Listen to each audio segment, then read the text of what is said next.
Hello दोस्तों, इस कड़ी में हम आपको भारत की ऐतिहासिक, सांस्कृतिक और धार्मिक नगरी मथुरा में लेकर आए हैं।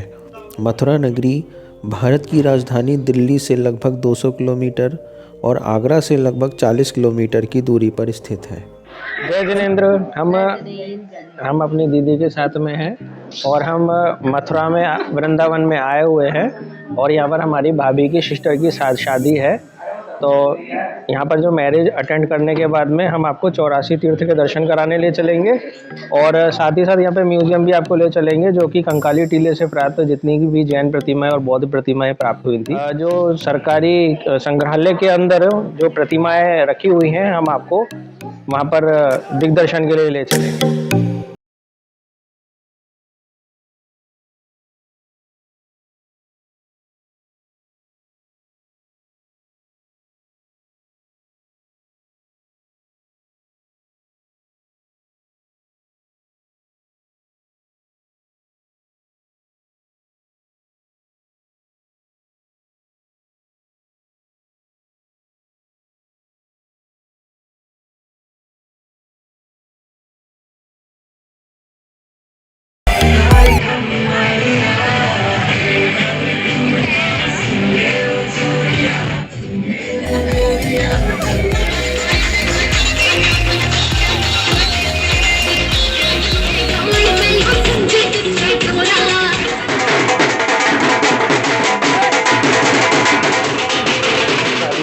अजमेर से मामा जी भी यहाँ पर आए हैं और वो वृंदावन जो है घूमने के लिए अभी जा रहे हैं। हम गोपीनाथ बाग स्थित बाजार स्थित एक गेस्ट हाउस में ठहरे हुए हैं और यहाँ पर बहुत ज़्यादा भीड़ है। सर्दी बहुत तेज है, बंदरों का बहुत आतंक है। बंदरों से कृपया सावधान रहें। यहाँ अपना टोपे, मोबाइल और पर्स, चश्मा वगैरह संभाल कर रखें, नहीं तो बंदर यहाँ से उठा के ले जाएंगे। फिर आपको परेशानी होगी, आपको उनको फ्रूटी कुछ खाने पीने का देना होगा। उसके बाद भी आपकी चीज़ सही सलामत मिले ना मिले कोई गारंटी नहीं है इस बात की।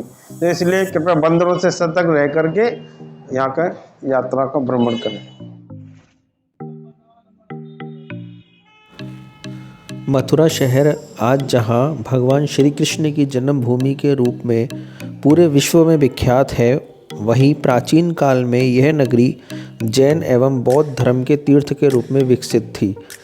इस बात के साक्ष्य हमें मथुरा शहर में स्थित सरकारी म्यूजियम में रखी प्राचीन काल की जैन एवं बौद्ध प्रतिमाओं के रूप में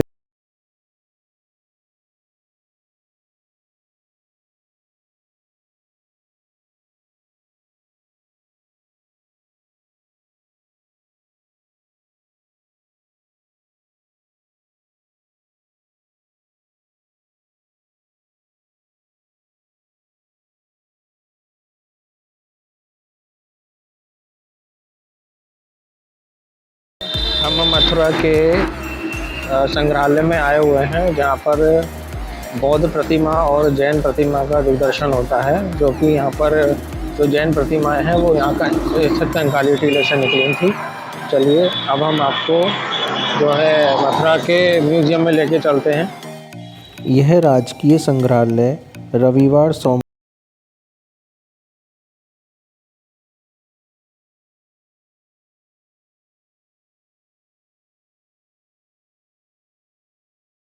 म्यूजियम को देखने का चार्ज सरकार द्वारा 5 रुपये लिया जाता है तथा फ़ोटो के लिए अलग से शुल्क देकर इसकी अनुमति भी आप ले सकते हैं।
गुप्त एवं कुषाण काल के दौरान मथुरा में जैन धर्म खासा फला फूला था।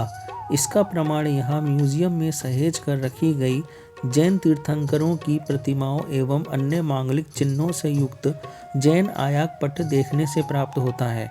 गुप्त काल से लेकर मध्य काल तक जैन धर्म के विभिन्न तीर्थंकरों की प्रतिमाओं सहित अन्य शिलालेख, जिनमें कुल 803 कलाकृतियाँ प्राप्त हुई थी, उनमें से केवल 66 कलाकृतियाँ मथुरा संग्रहालय में देखने को मिली, जबकि शेष कलाकृतियों को लखनऊ म्यूजियम में सुरक्षित रखा गया है।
ये सभी जैन मूर्तियां मथुरा जिले के बलभद्र कुंड, कंकाली टीला, मथुरा सिटी, चौबियापाड़ा एवं गोविंद नगर सहित यमुना पार स्थित गांव ईसापुर की बगीची, बीरबल सहित विभिन्न स्थानों से वर्ष 1988 से लेकर 1991 तक कराई गई खुदाई के दौरान प्राप्त हुई थी।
इन प्रतिमाओं में मध्यकाल में मिली जैन तीर्थंकर की आसनस्थ मुद्रा है। वहीं एक युगल प्रतिमा भी तत्कालीन संस्कृति को दर्शाती नजर आ रही है। साथ में अजमुखी जैन मातृ देवी की प्रतिमा भी यहाँ पर्यटकों एवं जैन धर्म के अनुयायियों को अपनी ओर आकर्षित करती है। 22वें तीर्थंकर श्री नेमिनाथ की प्रतिमा भी यहाँ सुरक्षित है। जैन धर्म के 24 तीर्थंकरों सहित शासन देवताओं की मूर्ति एवं आयाग पट जैन धर्म की हर जानकारी देने में सहायक सिद्ध हो रहे हैं।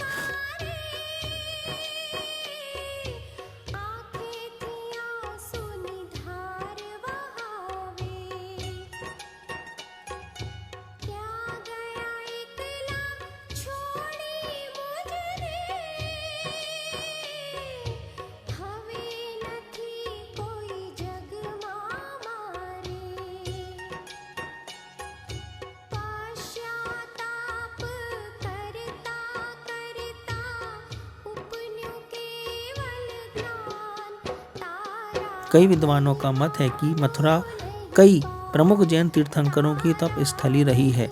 जैन धर्म की मूर्तियों का सबसे बड़ा केंद्र कंकाली टीला था।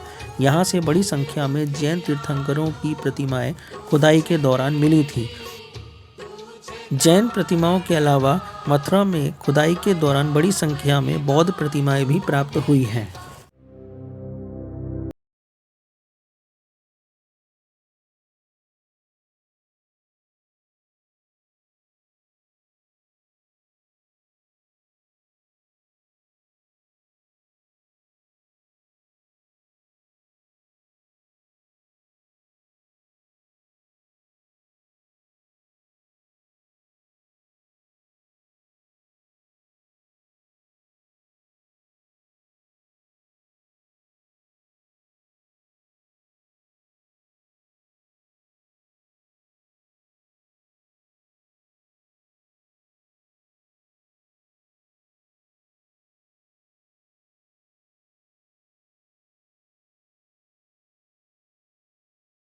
खुदाई से प्राप्त संगमरमर से बनी बुद्ध मूर्तियाँ प्राचीन काल से लेकर मध्ययुगीन काल तक भारतीय कला को एक अंतर्दृष्टि प्रदान करती हैं।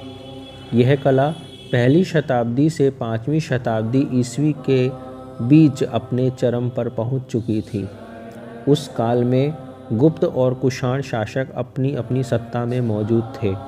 कुषाण शासकों ने पहली शताब्दी से लेकर 175 ईस्वी के बीच उत्तरी भारत के एक विशाल क्षेत्र पर शासन किया।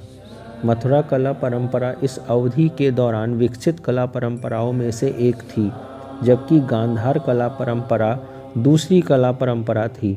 गांधार कला परंपरा ग्रीक रोमन परंपरा पर आधारित थी, जबकि मथुरा कला परंपरा पूरी तरह से भारतीय तकनीक पर आधारित थी। यह कला गांधार परंपरा के द्वारा भी प्रभावित थी, जो कि इसकी मूर्तियों में दृष्टिगोचर होती हैं।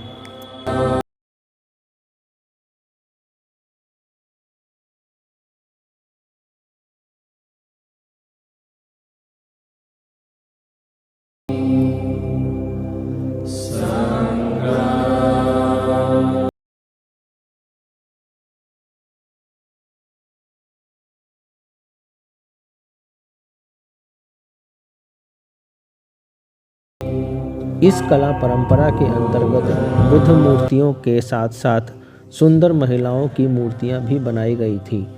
कुषाण काल में बुद्ध को एक 3 आयामी प्रभाव देकर उत्साही स्वरूप प्रदान किया गया। चौड़े कंधे, मर्दाना धड़ और दाहिने हाथ की ऊपर उठी अभय मुद्रा बौद्ध मूर्तियों की अनेक विशेषताओं में से एक है। मथुरा कला का गुप्त काल में आगे काफ़ी विकास हुआ और बौद्ध मूर्तियाँ पारदर्शी पर्दे की कई परतों के साथ तेज, सुंदर और गठीले शरीर के साथ विकसित हुई। नीचे जो वो सब्सक्राइब का बटन है ना, उसको हिट करो, जल्दी से करो सब्सक्राइब।